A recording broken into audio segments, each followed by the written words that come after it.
Okay, in this video I just want to show you how to put in a general assembly drawing, how to put a bill of materials and the balloons around the parts. Now, this is important because our part views have dimensions on them. Our general assemblies don't have dimensions on them unless they're just stating where parts are relative to each other.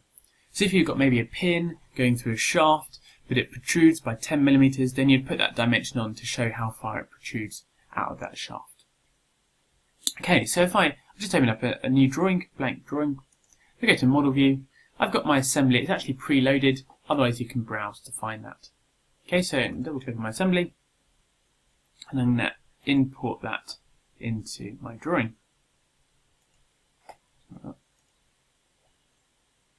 Okay, so I'm just going to put a few views in here to show what's going on.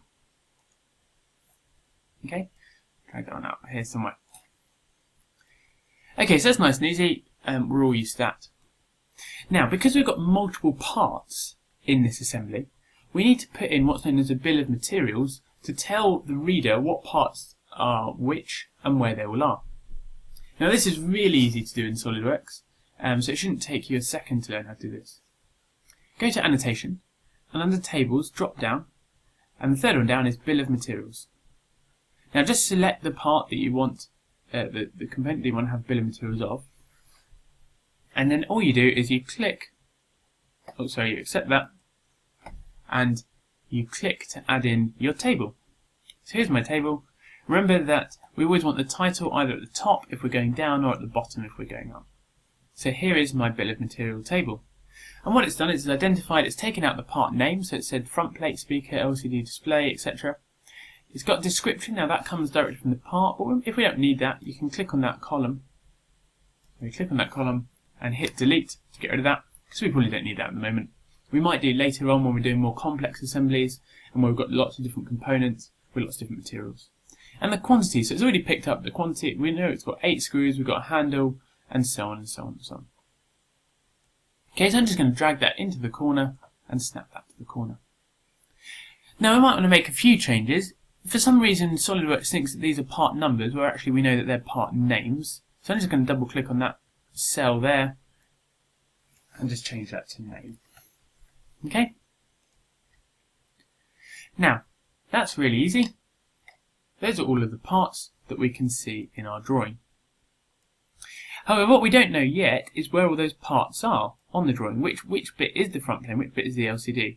We could probably guess, but we haven't been told which part is which. And what we need to do is we need to put balloons on to show where all those parts are. Again, Solidworks makes this really easy, so we can go on to this Auto Balloons tab. Let's click on Auto Balloons, and it will automatically put all the balloons we need on our drawing. So these balloons, like show number 2, that is, we can look it up on our table. Number 2 is the speaker, so we can see where they are. Now the first thing to note though is don't just accept the default. If you submit your drawing like that, you're not going to get a great mark because you haven't really considered what's going on. Firstly, by default, the balloons attach to the edge of a part, like that one there, and this one here. And that's not really very clear. If you're drawing this by hand, you wouldn't just, this button here, you wouldn't put your arrow to that random edge there, would you? So the first thing we can do is if we change it from edges to faces, that means that we can then move those into the middle of the face.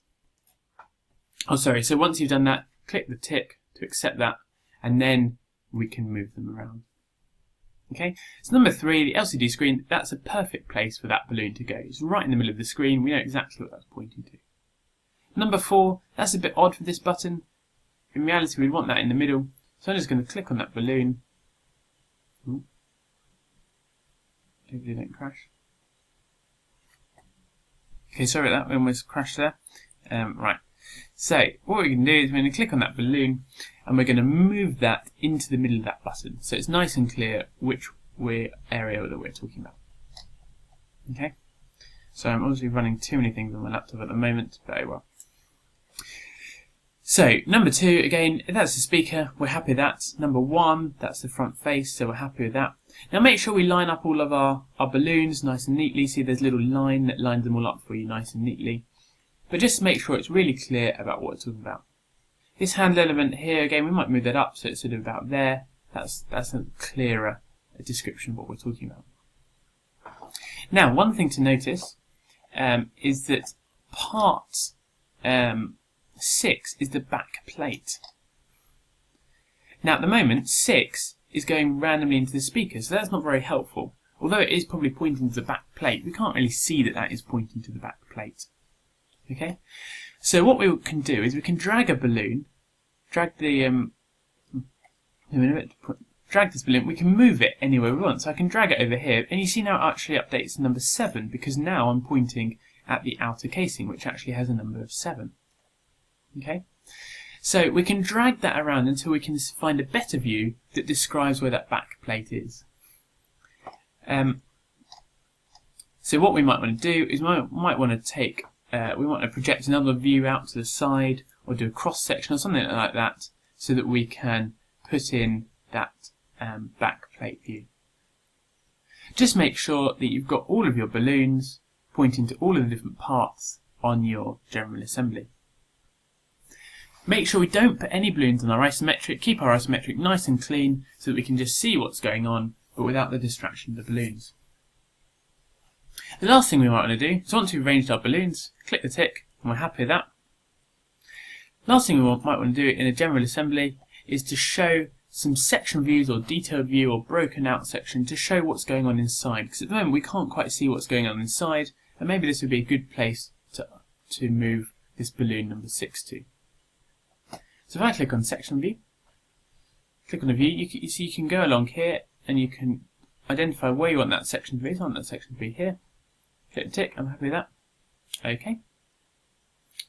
Drag it out to the side, and it's kind of creating another view, but this is section A to A, which is from here, so A through to A. So maybe this is a good view that we can drag our balloon to. So if I drag it over here, that should pick up the back face, number 6, that's the back face, drag that in there. Maybe that's a clearer view to put that back face in. We can see the cross section, we can see what's going on in the handle at the back there. Okay, so choose nice and appropriate sections that show what's going on, that show the details. Just think about the drawing, the initial drawing that we started with, that sketch.